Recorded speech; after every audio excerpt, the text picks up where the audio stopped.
Valsad city પોલીસે મહારાષ્ટ્ર બોઈસર વિસ્તારમાંથી વાહન ચોરી કરતા ઈસમને બાઇક સાથે છીપવાડ ગન્નાળા પાસેથી ઝડપી પાડ્યો। વલસાડ જિલ્લા પોલીસ અધિક્ષક ડોક્ટર કરણરાજ વાઘેલા તેમજ નાયબ પોલીસ અધિક્ષક એ.કે. વર્માના માર્ગદર્શન હેઠળ મિલકત સંબંધિત ગુનાઓ શોધી કાઢવા માટે સૂચના મળી હતી, જેના આધારે વલસાડ સિટી પોલીસ ઇન્સ્પેક્ટર ડી.ડી. પરમારના માર્ગદર્શન હેઠળ પોલીસ મથકના એએસઆઈ તેમજ કોન્સ્ટેબલ ખાનગી વાહનમાં મિલકત સંબંધી ગુના શોધી કાઢવા માટે પેટ્રોલિંગમાં ફરતા હતા, જે દરમિયાન પોલીસ કોન્સ્ટેબલ પ્રવીણભાઈ લાલજીભાઈ નાઓને ખાનગી રાહે બાતમી મળી હતી કે વલસાડના સેઠિયાનગર સાંઈ દર્શન રેસીડેન્સી ફ્લેટ નંબર 101 ખાતે રહેતા પ્રકાશભાઈ જયંતિભાઈ સોલંકી ચોરીની એક બજાજ કંપનીની પલ્સર NS 160 વગર નંબર પ્લેટની મોટરસાયકલ લઈને વલસાડ છીપવાડ ગન્નાળા પાસેથી પસાર થનાર છે, જે બાતમીના આધારે વોચ ગોઠવી હતી।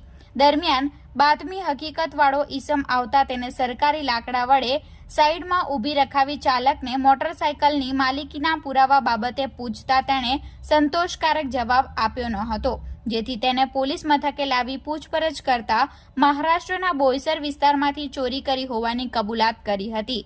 તેમજ આ આરોપી બોઈસર ભિલાડ પોલીસ સ્ટેશનમાં પણ ગુનાહિત પ્રવૃત્તિ ધરાવતો હોવાનું બહાર આવ્યું હતું, જેના આધારે વલસાડ સિટી પોલીસે CRPC કલમ 41D મુજબ ગુનો નોંધી આગળની વધુ તપાસ સિટી પોલીસે હાથ ધરી છે।